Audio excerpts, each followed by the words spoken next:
But I just think when I heard the last comment, Tales from the Field, that's really what I want to talk to today. It is about tales and pragmatism and what's happening with AI today in the market and the way Google sees it, to bring it back from a lot of theoretical concepts to bring it down to the practical about what is in production today. Again, I'm not from around these parts clearly, but I've been here for about 9 months, but I've spent the majority of my time leading large banking and insurance companies, and I sit on 2 non-executive boards, listed boards as we speak. So I've had a long time in technology. But before we get going, I just want to show you a quick video. It's only about 1.5 minutes, depending on how it goes. I will probably turn it off, but I want to talk to you about some of the things. This kind of shows what's actually happening today. Since day one, we set out to significantly improve the lives of as many people as possible. And with a little help, you found new answers, discovered new places. The right words came at just the right time. And we even learned how to spell the word Epicurean. R-I-A-N. Life got a little easier. Our photos got a little better. And we got closer to a world where we all belong.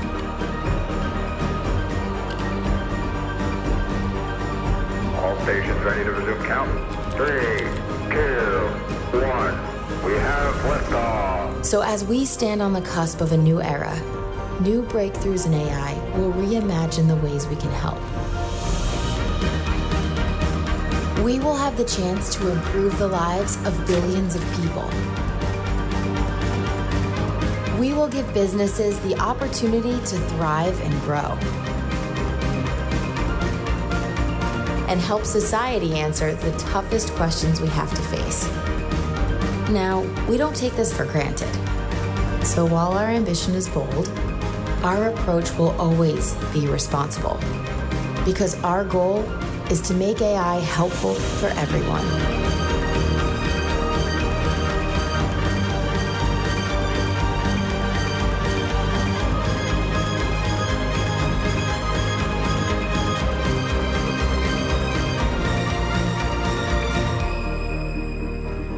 Okay, so granted it's pretty marketing schmaltzy and it kind of is a bit of a feel-good video, I accept that. But I wanted to show it to you for just a couple of reasons, and that is everything that you saw in that video is in production today. And you know, one of the things that really struck out for me when I watched that video was, you may have seen this barrier, a coral reef being identified. There's currently a project going on in Australia, where I'm from, which is actually using AI, Google AI algorithms with robotic drones that are injecting crown of thorn starfish and actually hopefully going a long way to saving the reef. And this is in production today.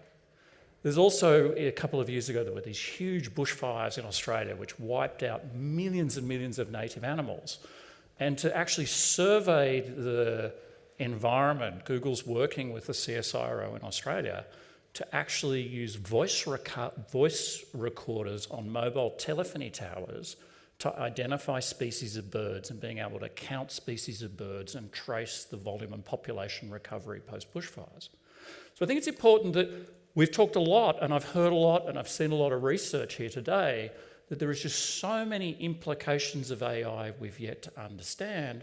I think it's important to really understand, at least from Google's point of view, and I'll give you a sense of scale of what we do, is just what's happening today and how it's reshaping work today. Oh, I've got a clicker. Okay, so I'm going to... It's not connected to my laptop. That's the story of my life. Let's see how we go. So that's the topic. So I think it is important to discuss, and I have been around the tech industry for a long period of time, and I have seen technologies come and go. And I think there's a lot of talk about the future and what ifs, and there's a lot of big implications about AI and where that's going to occur. And I want to assure everyone I'm more than willing to answer any of those questions, possibly over a glass of wine, but I'm probably not going to do any justice. And so this is an important slide that says I'm going to stay in my lane and talk about what AI does today. But, you know, there's many, many topics that we can cover, and I'm more than, whether it be regulation or so forth, I'm willing to have those conversations. So there's a lot of hype around Gen AI, isn't there? Yes? No? Hype? Is it real? Is it not real? Like, or is it? Huh? It's a trend, rather trend than hype. I think we're at that point. And it kind of like, will it cross the pilot chasm? And I think, you know, if you think about the trend of the current LLMs only being about 2 years old, the first year, I think everyone was like, what? What is this and how does it work? And I think what we're seeing in year 2, very, very quick paces of adoption of this technology across a range of different industries and across a range of different workplaces. And so it is crossing the pilot chasm. And today in this theme, I want to show you that this stuff is here today. And look, I don't know if we're going to have time. I was actually going to do demos where I was actually going to build some agents, actual AI agents live on stage. Because the biggest difference with this technology wave this time around versus other technology waves is the commoditization of the technology and just how fast it's become accessible to so many people. When big data became a thing in the early 2000s, you needed to go and spend $12 million to buy a blah, blah, blah, blah, blah, stick it in a corner and some very expensive resources would work on it. Now everyone has access to AI, and that's a fundamental shift in how this technology is being adopted. This is an old statistic. By the way, I actually used everything you see here was Gen AI created. But you can see by the little alarm clock. 77% of companies were, this is as of last year, Capgemini, were using AI or exploring the use of AI within their business. I would argue pretty much for the business travels, except some of the small to medium enterprises, that'd be 90% of companies are using AI, using or exploring AI. Some SMBs not. And then there are many companies that are using AI today as it becomes more and more incorporated into platforms that simply don't know they're using AI. So this is a huge deal, right? There's a lot of research I see about, you know, what's the effective use of AI in particular use cases, and they're all incredibly important pieces of research, but in many respects, the adoption rate's going to be faster than the research keeps up, and that poses a whole different set of questions. So it's a huge deal, and it's a huge deal for Google. Sorry? Oh, that's okay. I'm all right. I need to cut a slip back. So it's a huge deal for Google, right? It's a massive deal. Google's mission to organise the world's information and make it universally accessible to all, done a pretty good job of that to date. And so the fact of what AI can bring to the table, and when Sundar was made CEO in 2016, his first comment was, we're going to turn this, it has to be an AI company, it will be the AI of the future. And it will be the biggest transformation of Google, right, since Google's 26-year history. I mean, I was in the kitchen the other day and there was a little cake for 26 years old, and it's fundamentally changing everything we do at Google. So to give you a little bit of context, and I think it is important to just have a little bit of context because, again, there's always naturally a lot of cynics about, oh, well, what's Google doing? It's a big company, it's all of these types of things. Is it going to be responsibly and safe? Now, one of the interesting things is if you think about the scale of the business and what it's done, we really have no choice. It has 10 of the top 14 apps in the world are Google apps, right? Each has over 1 billion users. 6 of those apps have 2 billion users. On some of those apps, if Google makes a mistake, right, and causes a problem with 10% of the users, that's 200 million people.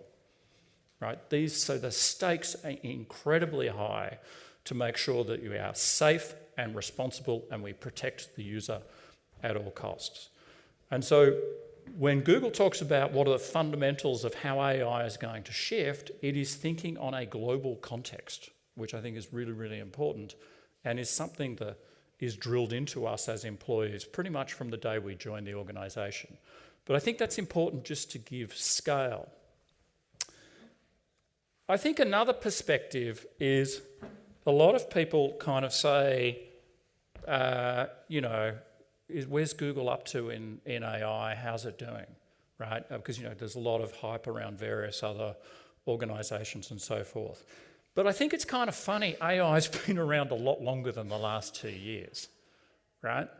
And you guys ever remember when Garry Kasparov was beaten by Big Blue? Do you remember the year that was? Who knows the year? 1997. Prior to that. It's been around a long time. That's pretty amazing. So this is not a new field of research.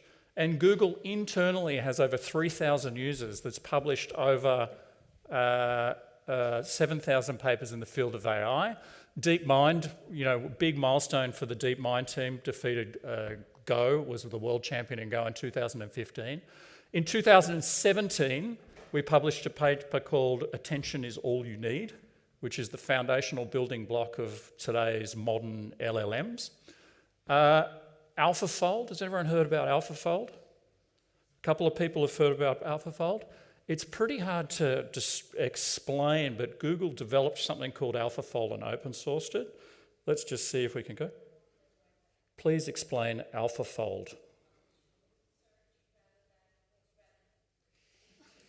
AlphaFold is an AI system developed by DeepMind that predicts a protein's 3D structure from its amino acid sequence. It has revolutionized biological research by providing accurate and accessible protein structure predictions, accelerating research in various fields such as drug discovery and disease understanding. Okay, you get it, all right? That's the simplest way of being able to describe it. And so forth, and we continue to innovate and develop new particular models.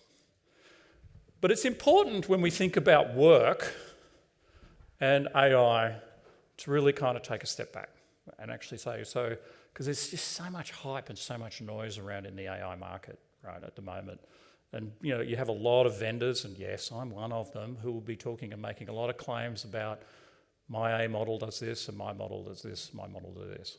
And again, I mentioned it before, that what's interesting about the current trend is the commoditization of the technology has meant that there is not going to be one model that rules them all. In fact, I like to think of it as if there is one model to rule them all, that's a whole different societal problem. And I think there's been a few movies made about that. So when we think about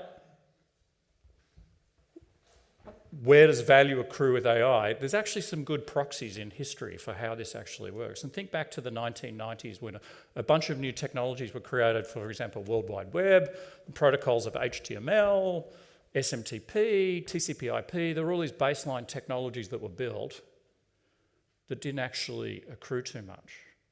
Where the value came from all of this underlying technology was the apps and services that were created on top, the Google searches, the Ubers of the world. It was the app layer that created value. And we certainly feel at Google that this is going to be very much the same pattern that occurs when you look forward. Because if you think about foundation models, I like to realize this, as soon as I have a conversation with someone, they say, oh, I've been using this model, it's so much better than your model, this model, I kind of tune out, because models are changing so quickly and specializing, changing so quickly. The models we use today will be completely different than the models we use tomorrow or in 3 months or in 3 years or 5 years, and we now have to think about that in terms of how do we architect for that.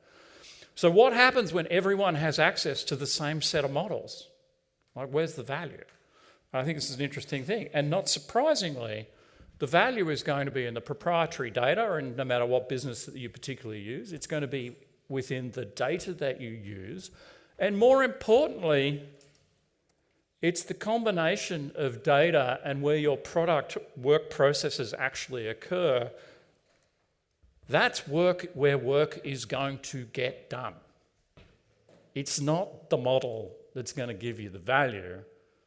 It's the combination of what you do with your data and how you change your customer and product-based workflows. That's going to be where value lies. So what does it mean for me? And I'm pretty much out of time, so I'm going to go really, really quickly. So that's all right, I'm being told I'm okay. So yeah, there are a bunch of things around regular tools, like I just hopped onto my app and that was, asked about AlphaFold, and I can do many examples of that. I can write my emails, I can help you write. This is all available today in various forms. I can help me build out the sentence structures of my documents. right? I can generate slides. Well, you saw every single one of the images created in this presentation I actually made up on Friday because you were hassling me saying, you say, I need your presentation. And I went, oh, I need some pictures. And also in how you actually analyse data. And so all of these things for the individual perspective, again, so I remember about 5 years ago, so who's got a Gmail account? Yep, okay. Ever remember you used to say in Gmail it'd start finishing your sentences? Right? So I hate to break the news to you, you've all been using AI for the last 3 or 4 years because that's a language model called BERT that's been actually up and running for many, many years. Again, this stuff has been happening, but what does it mean for work? And at last year's Leaders Circle, we're seeing this across the board. 73% of organisations are now actually putting customer service AI agents into production. 65% of people are using it in software development. That's not new, but the models are becoming increasingly more sophisticated. And you think about what that's going to do to transform decades of legacy code bases, and it starts beginning to blow your mind. 58% is in general efficiency. One of the things I wanted to show today is, hopefully if we have a bit of time, about where the world's going with the world will become a set of connected AI agents. Don't know if we'll have time to actually build an agent for you. 52% is in data analysis and 47% is in content creation. And my clicker should work now, so. Okay, where does it actually apply in the value chain? I will go really, really quickly, and I'm not doing this justice for time, but effectively in every single part of the business and every single part of the value chain of any particular business, you can actually find AI to find a particular practical application. Now, this is actually playing itself out into production in ING. We actually have a chatbot, an AI chatbot that's going and servicing and using customer interactions. Another example in retail and consumer goods. For example, Wendy's is a great example in the United States. People would drive into the drive-through and no one would, the operators on the end of the queue weren't able to understand what people were asking for because they were using slang in their takeaway orders. So we built an AI model that would be able to interpret human language of what they were actually able to ask for and translate that into a predefined set of orders for takeaway foods, and then it was actually be able to be delivered on the spot. And there are various other use cases. Again, I've got 10 minutes. Okay, thank you. So I know I'm standing between you and drinks. I'm trying to go as fast as I can. Again, I want to keep that back into this theme of these are practical, everyday uses of AI today. Now, the most important thing is, again, back to this thesis of there's not one magical algorithm out there. I hear a lot of people talk about this generic term, algorithms. There's not one magical algorithm or magical thing that's going to be actually able to move the future. At Google, and particularly Google Cloud, we have a fundamental belief that the future is going to be in actually a set of connected agents. So we have a platform that comprises of infrastructure. In fact, we have one of the largest infrastructure sites I think the Netherlands should be very proud of up north. We have infrastructure models, and then we have a development platform that lets you create these agents. And what we mean by that is McKinsey had a very good example that there's going to be kind of 3 types of people who shape work in AI. There are going to be those who just take off-the-shelf models or consume models, those who shape models, or those who actually make models. And each one of those 3 use cases either require you need infrastructure, you need the models, and you need model choice, and then you need the platform to be able to build those connected agents. And so what we do see is in the future is there'll be lots and lots of connected agents that will be able to talk to each other, that will each have their own use of a specific model that will be tuned for cost effectiveness or environmental considerations for a particular task. And we see that's going to be the future. Literally thousands of different models of these agents being able to interoperate and augment particular work functions moving forward. We actually have something called Agent Builder. I'm going to show, I won't demo Agent Builder, but this is something that we normally do at a little bit of time, where we actually, again, what's available today we can actually build agents with no code today, or low code, or high code. And across it, we can have to orchestrate those agents. We can ground those agents in real data. There's a financial planning one, and we might try and, I think we won't have time for that demo. We might do demos over drinks. 5 minutes, I'm being really kicked off now. And so the point being is this agent thing is happening now, and we see a world of connected agents performing small functions being able to really be able to drive the future. Few immediate considerations. The big gap we see is skills. One of the things we see, interestingly enough, with our pilots in a lot of environments, we pilot AI-augmented workspaces and workspaces of the future, but you've got the same people doing the same tasks and effectively trying to use AI to augment their tasks. Well, if all they've been trained to do is a particular task, you're not necessarily going to get the benefits. So how do you actually change the processes you use to actually get the benefits of AI is a completely different skills problem. Maybe there's a place for, remember the 90s Six Sigma rage? Maybe there's a real place for AI Six Sigma process redesign. Security is obviously the big one. Data privacy, how do you ensure that you secure your key assets at all costs? And then sustainability. The boom in AI and investment really couldn't have come at a worse time for the environment, candidly. And so how do you think about consuming AI services in a world where you're actually going to be not doing further damage to the planet is critically important. Just quick fun fact, our very large data centres that serve most of Europe up in the northern area of this country are currently operating at 92% carbon-free energy. There is a reason why they sit right next to the North Sea, next to acres and acres of wind farms. And that's what I wanted to do, and I'm not sure we have any time for demos, unfortunately. But what I do want to say is I walked up to this person, and 2 weeks ago this was actually a really good demo to be able to do, but it's actually gone viral, so you can all go home and do it yourself. I asked this gentleman for a business card, which shows me my age for a start, right, which is pretty average. He said, I'm from Deutsche Telekom. And I went, oh, that's cool. So while we've been talking, I just thought I'd prepare earlier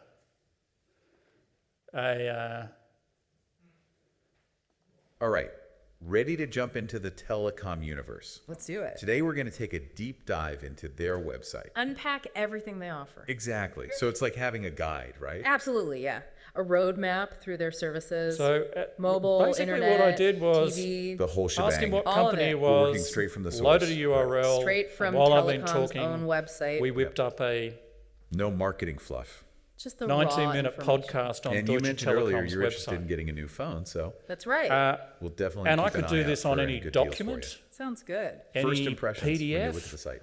any Well, right away, you see instrumentation. they've got it divided up. Anything I between can different do, I can customer generate types. this. So You you've can got all go private home and customers try it like yourself. And It's then they've pretty got a crazy. whole separate area for And you can business start customers. doing Yeah, and I data noticed right away analysis. those And maybe over a drink, I can show you sections. how I could Oh, literally on interesting. stage translates process to, "I want 800 to." pages of Right. It documents seems for a super couple of user-friendly. It's more than just user-friendly. listed It companies, and actually we can start reveals asking something questions about their how they think sustainability. about their customers. So I hope Because what you've instead got of, out of this making you hunt around for what is you AI is changing work now. And the practical application of it is immense, which I don't think any of you need to be told that here. But it's happening now. It's happening there. Thank you very much. Google is very happy to be part of it, and we're always willing to help and talk to anyone about what we see the future holding. Thank you.